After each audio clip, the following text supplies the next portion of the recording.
Dipersembahkan oleh Masih bersama kami di spesial dialog Metro TV Jateng dan DIY pemirsa, dan selanjutnya kita akan kembali menanyakan ke Dirjen IKP Kemkominfo, ada Bapak Usman Kansong. Pak Usman, tadi sebelum jeda saya sempat menanyakan, sebenarnya ini penasaran saya juga sih, Bang Usman. Sebenarnya di wilayah lain atau di negara lain ada atau tidak sih tempat-tempat yang secara historis itu sebenarnya kaya akan sejarah, tapi kemudian terdigitalkan dan akhirnya lebih menarik untuk wisatawan atau untuk pengunjung atau untuk warga dari luar daerah? Iya, nggak usah jauh-jauh ke luar negeri. Ya. Di Kota Malang itu sudah dilakukan Oke. digitalisasi terhadap aset-aset bersejarah dengan teknologi 3D laser scanning. Ya, jadi arsitekturnya, bahkan interior bangunan bersejarah itu pun sudah digitalisasi. Ya. Ya, ini sebetulnya adalah semacam manajemen digital aset ya, bagaimana mengelola aset-aset digital ya, supaya dia antara lain bertahan lebih lama. Ya, kalau dia asetnya berbentuk fisik bisa jadi akan hilang ataupun rusak. Tetapi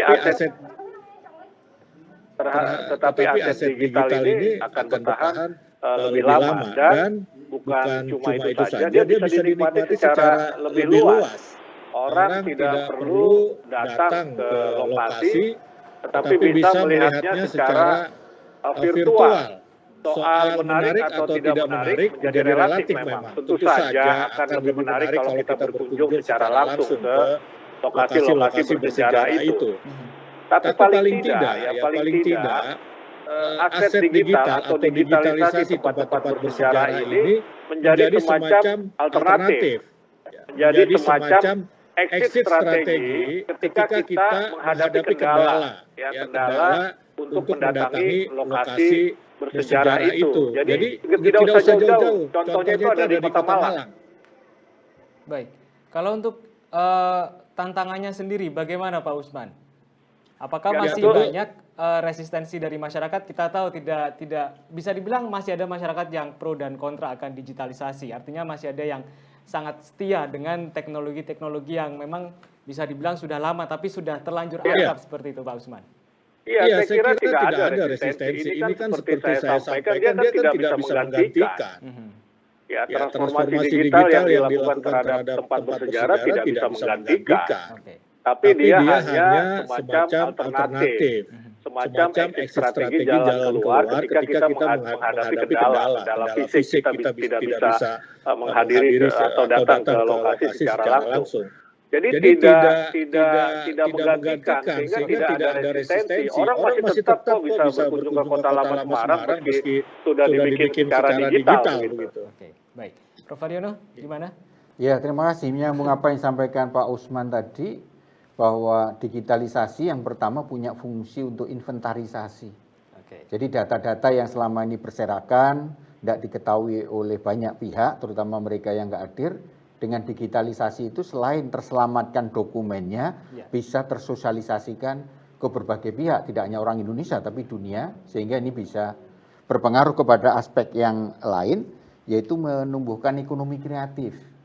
Nah, sehingga ini dalam konteks yang semacam ini, ekonomi kreatif bisa memanfaatkan situs-situs sejarah termasuk Kota Lama Semarang untuk mendinamisir bagaimana tidak hanya kunjungan wisata yang tumbuh, tapi yang harus kita pegang sekarang adalah bagaimana kreativitas dan inovasi masyarakat Semarang khususnya di Kota Lama ini tumbuh, sehingga orang datang tidak hanya kagum melihat bangunan masa lampau, tapi di situ ada sesuatu yang menyenangkan sehingga kalau tidak datang lagi kehilangan. Dan yang tidak kalah pentingnya, digitalisasi ini bisa membantu dunia pendidikan. Jadi fungsi edukatif. Sehingga anak-anak kita yang di Papua, anak kita yang di Jakarta, karena keterbatasan sarana atau kondisi ekonomi tidak harus datang, tapi untuk mengenalkan Indonesia lewat digital. Sehingga kebetulan saya juga dari Malang, memang di Malang sudah dilakukan dan mudah-mudahan nanti kota di Jakarta juga sudah dilakukan.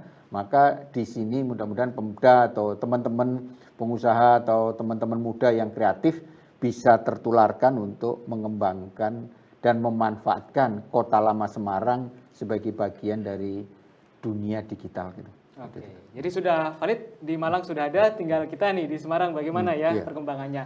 Oke, kalau untuk berbicara tentang digitalisasi, Prof. Haryono dan Pak Usman Kansong, tentunya kita ingat akan ada Festival Kota Lama yang memang selama pandemi ini dilaksanakannya juga secara digital. Nah, saya ingin menanyakan ke Pak Usman Kansong, sejauh ini memang efektif apa atau sebenarnya efektivitas dari pelaksanaan festival yang digelar secara digital ini seperti apa sih?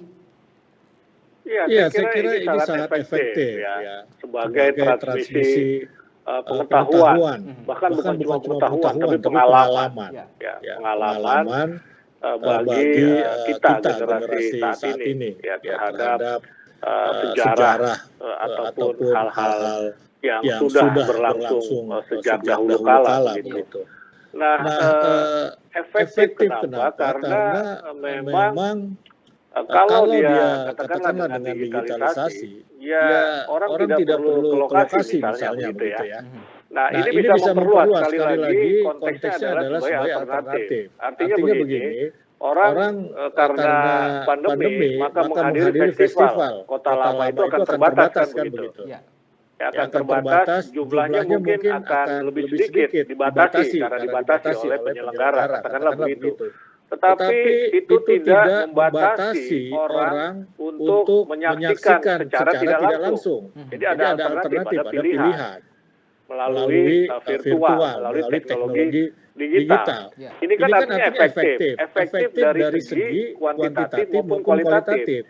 Dari segi kuantitatif, kita bisa tetap menjangkau secara lebih luas orang. Dari segi kualitatif, kita mendapatkan pengetahuan dan pengalaman begitu loh.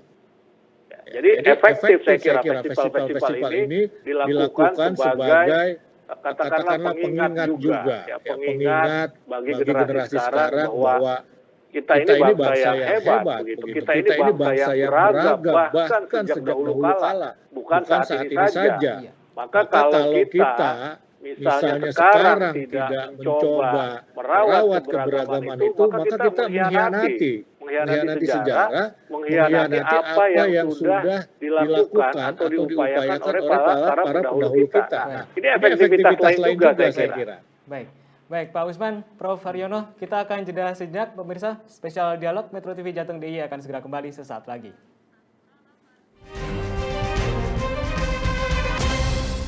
Dipersembahkan oleh